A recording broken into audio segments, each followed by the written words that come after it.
બનાસકાંઠાના ચર્ચિત ભુવાના મામલે આ સમાચાર મળી રહ્યા છે તેની પર નજર કરી લઈશું। રાજકોટથી સમાચાર, જ્યાં બનાસકાંઠાના ચર્ચિત ભુવાના મામલે આ સમાચાર મળી રહ્યા છે।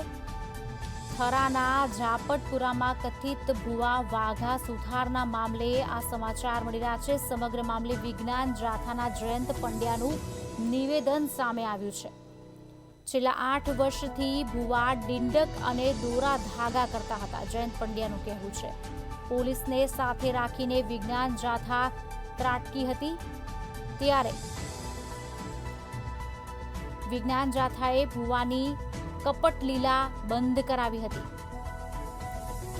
ફરી આવું કૃત્ય નહીં કરે તેવી કબૂલાત સાથે ભુવાએ માફી પણ માંગી છે।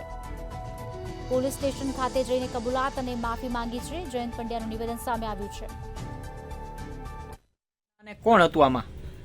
બનાસકાંઠા જિલ્લાના થારા ગામમાં ઝાપટપુરા વિસ્તારની અંદર ભુવા વાઘાભાઈ પસાભાઈ સુથાર કે જેઓ 8 વર્ષથી માતાજીના નામે લોકોને ગુમરાહ કરતા હતા, ભ્રામકતા ફેરવતા હતા, દોરાધગા કરતા હતા, એની પાસે કોઈ લાયસન્સ નહોતું અને મેડિકલ સારવાર પણ કરતા હતા। આ બધી હકીકત સામે આવતા અમે ખરાઈ કરતા સત્ય હકીકત નીકળી અને અમે એમનો રૂબરૂમાં જઈ પોલીસ સ્ટાફ સાથે એને બધી માફીપત્ર લખ્યું, કબૂલાતનામું આપ્યું। પોતે આજ પછી આવા દોરા, કાળા દોરા કોઈને માથું દુખશે તો બાંધશે નહીં તેવી કબૂલાત આપી, લોકોની માફી માંગી। આ બધી હકીકત એને સમજ આવતા અને કાયદા ભંગ થતા નવા વિધેયક પ્રમાણે આ કાયદા ભંગ થાય, કોઈને શારીરિક માનસિક ઈજા પહોંચાવી, એનું શોષણ કરવું, આ પણ ગુનો બને છે। આ બધી હકીકત જાણતા તેને કબૂલાત આપતા અમે એને અટકાયતી પગલાં સાથે પછી જવા દેવામાં આવેલો હતા।